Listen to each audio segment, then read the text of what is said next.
Srpska privreda je u 2025. godini poslovala pozitivno. Međutim, to ne može da se kaže za javna preduzeća. Ona su prošlu godinu završila u minusu sa ukupnim gubitkom od gotovo 1,2 milijarde dinara. Nova ekonomija je o ovome već izveštavala. Zašto je to tako? Pitaćemo ekonomistu Sašu Đogovića, ali nekoliko kratkih vesti pre toga. Ukoliko putujete kolima do mora, Grčke, Crne Gore, Albanije ili možda do Ohridskog jezera, važno je da znate kako da prođete što jeftinije na putu. Cene goriva ne miruju zbog rata sa Iranom, ali u nekim državama možete proći jeftinije nego u Srbiji. Najjeftinije gorivo u okruženju imaju Bosna i Hercegovina i Severna Makedonija. Grčka je najskuplja obližnja turistička destinacija, bar kada je reč o benzinu, jer litar košta 2 evra.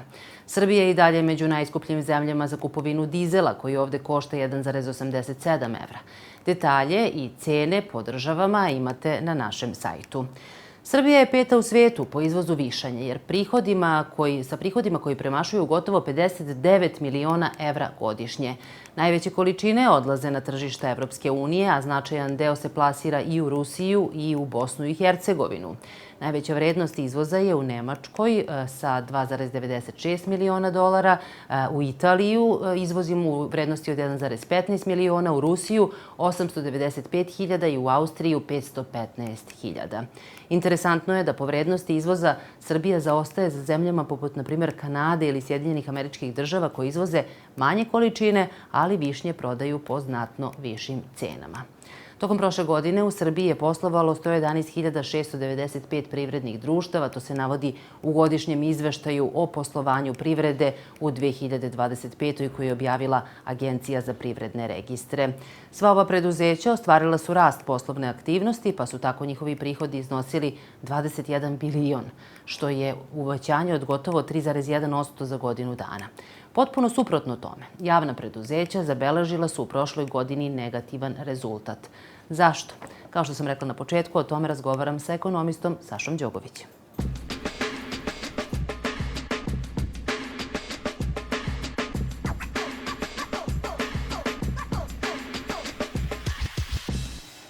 Saša, dobar dan, dobrodošli. Dobar dan, bolje vas našao. Hvala što ste ovde. Evo, danas ćemo malo da govorimo o tome kako ova državna javna preduzeća ne mogu ono što mogu privatna. Evo konkretno u izveštaju APR-a javna preduzeća su u minusu bila 11,7 milijardi dinara.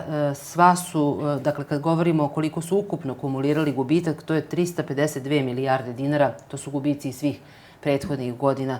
Zašto privatni sektor može da napravi prihod, a javni ne? Šta smeta? Šta smeta? Smeta država u stvari. Kako je država postavljena, na kojim temeljima ona počiva, na tim temeljima onda raste plod, odnosno vrsta ploda i kod javnih preduzeća. U ovom slučaju to je reč o gorkim plodovima, koji na kraju krajeva idu sve na teret svih nas građana, jer taj manjak odnekle treba da se pokrije, bilo zaduživanjem ili transferom sredstava iz budžeta, ali u svakom slučaju to govori samo o jednom.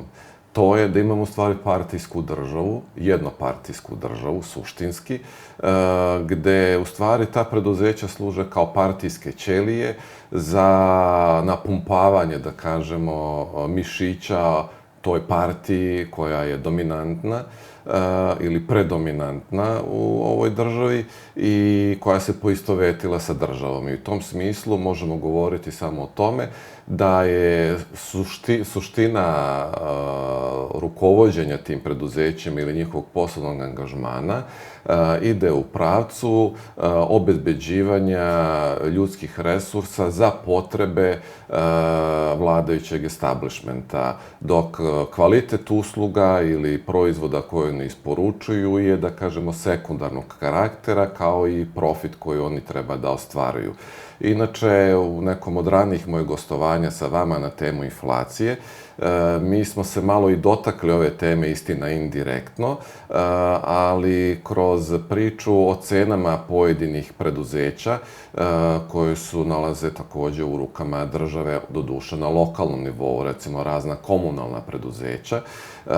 Tu imamo rast cena, odnosno potrošačkih cena kod odvođenja otpadnih voda, snabdevanje vodom, odnošenja odlaganja smeća izuzetno visoke, kod nekih su to i dvocifrene, da kažemo, stope rasta potrošačkih cena na godišnjem nivou. Šta nam to govori? Tad smo već naglasili. To je već jedan prvi ozbiljan signal, a ovi podaci koji ste pročitali potvrđuju taj signal, da imamo u stvari preduzeća koji u svom fokusu nemaju profit, niti produktivnost rada, znači imamo zapošljavanje, verovatno pod ugovorom na neko određeno vreme i to se tako produžava, sve sa ciljem dobijanja, da kažemo, podaničke svesti u okviru samih preduzeća, jednog podaničkog ambijenta koji služi u stvari samo za političke manipulacije, a nikako za unapređenje poslovanja tih preduzeća. Jer da jeste to tako, mi bismo već imali mnoga ulaganja u kanalizacijonu mrežu, razne druge infrastrukturne projekte, lokalne puteve, vodosnabdevanje i tako dalje.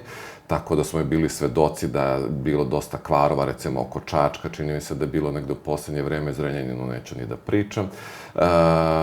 O odnošenju smeća takođe da ne pričamo, znači to su ti projekti u zelenu agendu, u ekologiju, znači unapređujete kvalitet života kroz čistiju vodu, vazduh i slično, a s druge strane upošljavate ljude i sve svoje kapacitete, podižući produktivnost rada i svoju profitabilnost kroz određene investicione projekte koji su svima od koristi. Nažalost, toga možda ima u nekim pojedinačnim slučajevima, ali predominantno nema i ovi rezultati o kojima ste vi pričali nam samo uz one rezultate o inflaciji o kojima smo pričali nekoć, govore nam o tome da u stvari imamo jedan ambijent, jednopartijskog ambijenta bez odgovornosti, jer odgovornosti ovde poslovne nema, jedino može da bude partijska odgovornost, a to su neka druga merila. Prema tome, mi su imali jednom, da kažemo, taj jednopartijski sistem već, ali sa njegovim nekim sistemom vrednosti, gde ipak, da kažemo, moral, neke druge vrline su bile izuzetno visoke, kao i selekcija kadrova. Naravno, pored određene podobnosti, moralo se voditi računa i o kvalifikacijama tih kadrova. Danas to ovde uopšte nije slučaj, znači, suština jeste politička podobnost, rezultati te političke podobnosti, ne poslovne, nego politički, a sve ostalo drugo zaista ide na margine, sekundarno, tercijarno i tako dalje. Malo pre ste i pomenuli, dakle, najbrojnija su upravo javna preduzeća iz sektora snabdevanja vodom, upravljanja otpadnim vodama, kontrolisanja procesa. Prošle godine u Srbiji ih je poslovalo 214, to je 41,6%.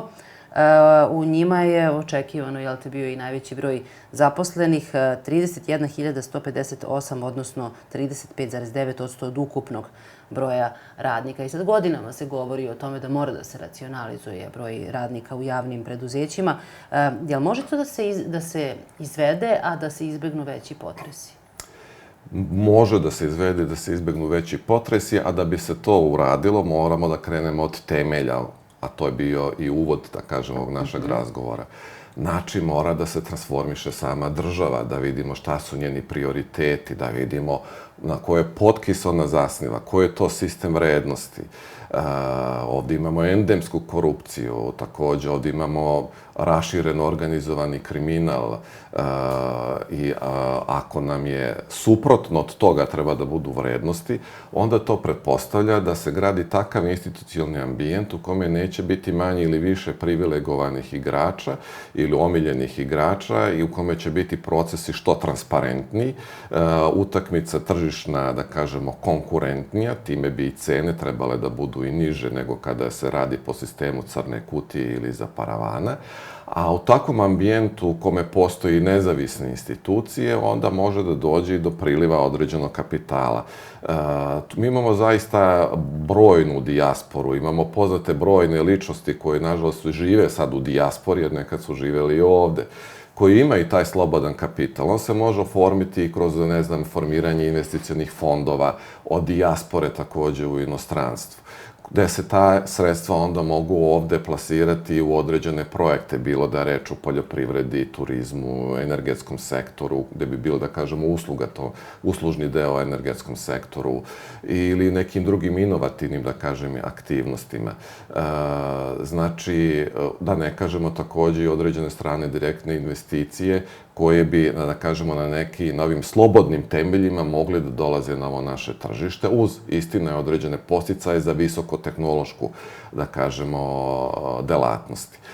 Takođe, razvoj domaćeg preduzetništva, što znači da ljudi koji imaju već određene svoje resurse, bilo da je to reč o zemljištu, znači poljoprivredno prevashodno, da se podstakne njihovo dalje udruživanje ili javno-privatna inicijativa, pa posle toga država postepeno da se izvlači iz te inicijative, ostavljajući samog privatnog sektora, kada je, da kažemo, dovoljno stasao kroz edukativni proces, kroz komercijalizaciju tog poslovanja kome bi država u početnim godinama pomogla, evo recimo u poljoprivredi, na primjer, u stočarstvu i slično, da se, znači, ti resursi koji eventualno i postoje, a sigurno postoje, da se podignu na zdrave noge. I na taj način ti ljudi koji već rade faktički parazitiraju u službi, znači, partije, a ne u službi ekonomije i unapređenja kvaliteta života građana, bi mogli da nađu svoje uhlebljenje na tim novim tržišnim, realnim, zdravim osnovama u nekim od tih područja ili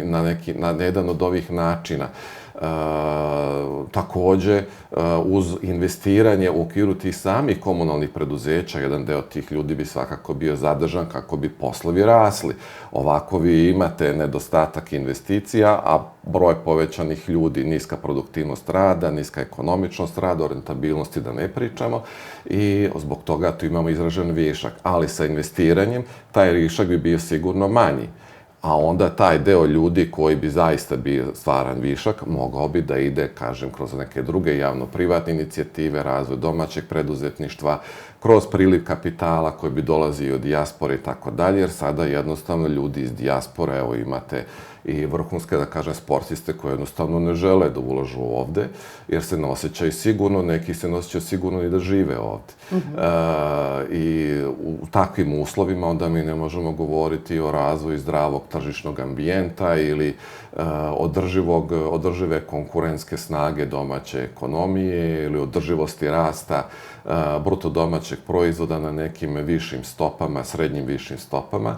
Znači, imamo u stvari jednu ekonomiju koja je zarobljenik striktno partijskih interesa. Rekli ste nam sad šta bi moglo da bude rešenje ovog problema. Evo, prema broju preduzeća u vlasništvu države ili gradova i opštine izdvajaju se sektori građevinarstva, to su 62 preduzeća. Snabdevanje električnom energijom, gasom, parom i klimatizacijom 53, na primer.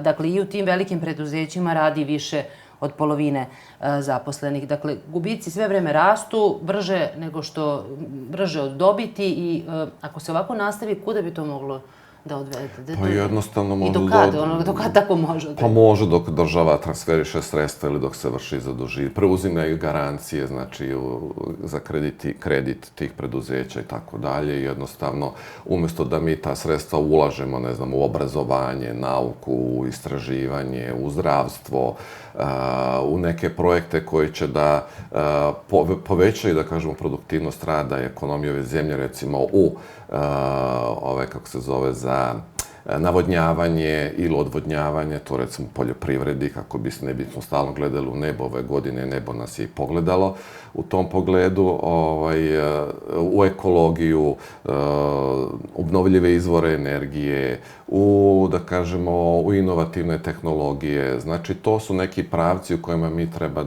da radimo kako bi smo mogli da povećamo, da kažemo, potencijale održivog rasta ekonomije u našoj zemlji. Kad govorimo o ovim lokalnim preduzećima, imate u građevinskih ovih putara i tako dalje, tu imate dosta lokalnih puteva koje treba modernizovati ili neke treba potpuno izgraditi jer nisu ni izgrađeni.